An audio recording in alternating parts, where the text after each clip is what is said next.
नमस्कार, मैं हूं रोहन त्यागी और आपने देखना शुरू कर दिया है सहारा समिट डिजिटल। मेरे साथ आज मौजूद हैं सरधना से विधायक अतुल प्रधान, जो मुजफ्फरनगर पहुंचे। मुजफ्फरनगर पहुंचने का कारण था सोनू कश्यप हत्याकांड, जिसको इंसाफ दिलाने की बात यहाँ के लोग लगातार उठा रहे हैं। आज तो एक कश्यप समाज के लड़के ने अर्धनग्न होकर मेरठ तक जाने तक की बात कही, लेकिन उसे पुलिस प्रशासन ने रोक लिया। ठीक ऐसा ही कुछ सरधना के विधायक अतुल प्रधान जी के साथ भी हुआ। रास्ते जानते थे तो इसलिए मुजफ्फरनगर तक आ गए, लेकिन विधायक जी यहाँ आने के बाद प्रशासन ने फिर रोक लिया। अच्छा, ये मैंने देखा, मेरे मन में क्या थी बात, मैं सोचता था कि उनके परिवार के लोगों से मिल लूं, मुझे मदद करनी थी। आदरणीय पूर्व अध्यक्ष हैं, हमारे गार्जियन हैं प्रमोद त्यागी जी, हम लोग सांसद हरिंदर मलिक जी के यहाँ पहुंचे और जिला अध्यक्ष सब लोग पार्टी के लोग आए। तो हम लोग को रास्ते पता थी ज्यादा, तो हम लोग पहुंच गए वहां पर। लेकिन जब पता चला कि पूरा घर पुलिस ने घेर रखा है, क्योंकि जो पीड़ित परिवार है, हमारे विजयपाल कश्यप जी हैं जो उनके संपर्क में था, मेरे भी संपर्क में था, तो उनकी जो सोच थी वो हमसे जुड़ी हुई है। तो वो खुद मोटरसाइकिल में बैठ के वो बेटी हमारे पास तक वहीं तक पहुंच गई, जिससे हम उस परिवार से मिल पाए। पुलिस ने नहीं मिलवाया हमें उनसे, हम खुद उनसे परिवार के नजदीक हैं, इस कारण हम उनसे मिल पाए। और पुलिस का जो ये रवैया है विपक्षी लोगों को रोकने का, ये पूरी तरीके से एगोसित इमरजेंसी है। हम इसका पूरा विरोध करते हैं। लोकतंत्र में अगर विपक्ष के लोग या आम जन किसी पीड़ित व्यक्ति के आंसू पोंछने नहीं जाएंगे, अगर उसका सहारा नहीं बनेगा, तो उसका सहारा कौन बनेगा? लेकिन ये पुलिस प्रशासन तो आदेश का पालन करती है। आदेश तो शायद लखनऊ से आ रहा होगा।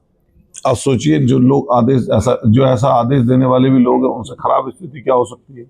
इसका मतलब उनके संविधान लोकतंत्र में आस्था नहीं है। फिर हम कौन सा उनके यहाँ झगड़ा कराने थोड़ी ना जा रहे हैं। हम तो ये इसलिए वहां पे पहुंचे कि इस पीड़ित परिवार की मदद हो जाए। और माननीय राष्ट्रीय अध्यक्ष अखिलेश यादव जी ने पहले दिन से ट्वीट करने से लेकर उसके बाद सारे दलों के ट्वीट आए, इस परिवार के साथ पूरी समाजवादी पार्टी, माननीय अखिलेश यादव जी ने कहा हम सब लोग खड़े हैं। न केवल हम भी मदद करके आज भी आए, पहले मदद की, फिर आने वाले समय पर भी हम लोग इस पीड़ित परिवार की मदद करें। निश्चित रूप से अखिलेश जी तो लगातार ट्वीट करते ही हैं, बहुत सारी बातों पे करते हैं, उस पर भी आएंगे। लेकिन मेरठ में भी इसी तरह का प्रकरण हुआ, जहां विपक्षियों को रोक दिया गया। यहाँ के पूर्व सांसद वहां गए, उन्होंने बातचीत की, लेकिन वहां के इलाके का विधायक, उसको बाहर बैरिकेटर लगा के रोक दिया जा रहा है ना। और इस बात पे लेके विपक्ष एकदम फिर भी अभी उस हालत में नहीं आया, आंदोलन के लिए नहीं खड़ा हो रहा है। चीज क्या, हम तो लगातार आंदोलन के माध्यम से ही हमारी उत्पत्ति हुई है, तो हम लोग तो रुकने वाले हैं नहीं इस चीज से। तो लगातार हम लोग पहले भी करते हैं, आज भी कर रहे हैं, आने वाले समय पर भी करेंगे। वहां के लिए भी माने अखिलेश यादव जी ने और समाजवादी पार्टी की तरफ से वहां भी मदद की है, यहाँ पे भी मदद की है। और कल इनका बड़ा एक प्रोटेस्ट है मेरठ में।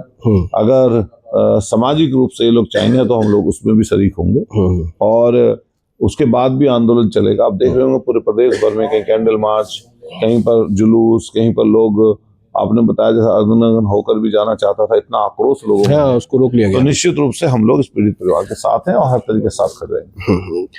विधायक जी, आपने एक बात उठाई थी कुछ दिन पहले सरधना के पूर्व विधायक के बारे में। जिस जाति से वो आते हैं उसी जाति के दोनों प्रकरण लगभग हुए। कुछ लोग कह रहे हैं जातिगत मामला भी हो रहा है लगातार, किसी ना किसी तरीके से इसे जातिगत रंग देने की बात भी कर रहे हैं। मैं बहुत जिम्मेदारी से आपके चैनल पे कहना चाहता हूँ, हमारी जिम्मेदारी पीड़ित के प्रति है। हमारी जो संवेदना है पीड़ित के साथ है, चाहे वो किसी जाति वर्ग का हो, हिंदू या मुसलमान हो, जिसके साथ उत्पीड़न होगा उसके साथ। प्रशासन तो मदद नहीं कर रही दूसरे वर्ग का। नहीं, देखिए साजिशन, और कई बार प्रशासन में कई अधिकारी इस तरह के बैठ जाते हैं जिससे कई बार इस तरह की साजिशों की आशंका रहती है। मैं फिर कहना चाहता हूँ कि पुलिस ये सुनिश्चित करे कि गरीब को न्याय मिले, कमजोर का सहारा पुलिस बने, ना कि ताकतवर व्यक्ति का।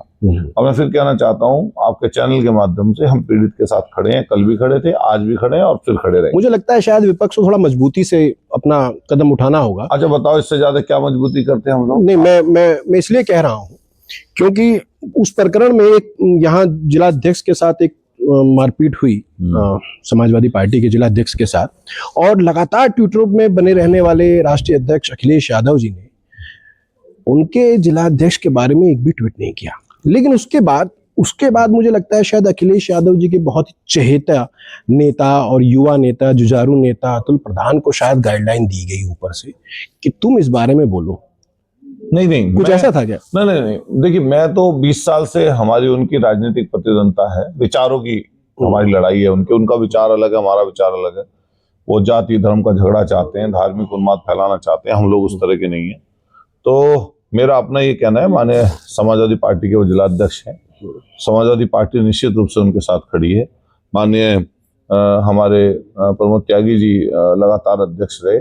हम अभी कोई कुछ बोलता है, कोई कुछ बोलता है। आदरणीय प्रमोद त्यागी जी ने बड़प्पन दिखाया, बड़प्पन दिखाकर हरेंद्र मलिक जी के घर पर गए और पूरी समाजवादी पार्टी ने इकट्ठा होकर उनकी मदद की। और आने वाले समय पर भी समाजवादी पार्टी एकजुट है और एकजुटता के साथ सबका ध्येय यही है कि इन गुंडों से, बदमाशों से और अगर गलत लोगों से बचाना है प्रदेश को, तो हम सब लोगों को 2027 में सरकार बनानी पड़ेगी। किसी तरह का कोई मनमुटाव नहीं है पार्टी के अंदर? अच्छा, मनमुटाव होते हैं, राजनीतिक कई बार प्रतिद्वंदता होती है, कंपटीशन होता है, लेकिन कुछ विषय ऐसे होते हैं सब लोग इकट्ठे रहते हैं। जब समाजवादी पार्टी का विषय कोई आएगा इकट्ठा होने का, सब इकट्ठे रहेंगे।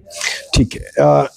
अतुल प्रधान जी हमारे साथ थे, उन्होंने हल्के हल्के शब्दों में माना कि मनमुटाव होता है पार्टी के अंदर, लेकिन जिस तरीके से अतुल प्रधान सरधना से लेके मुजफ्फरनगर तक विपक्ष की आवाज बने हुए हैं, उस आवाज को देखने के लिए आप सहारा समय पे देखते रहिए।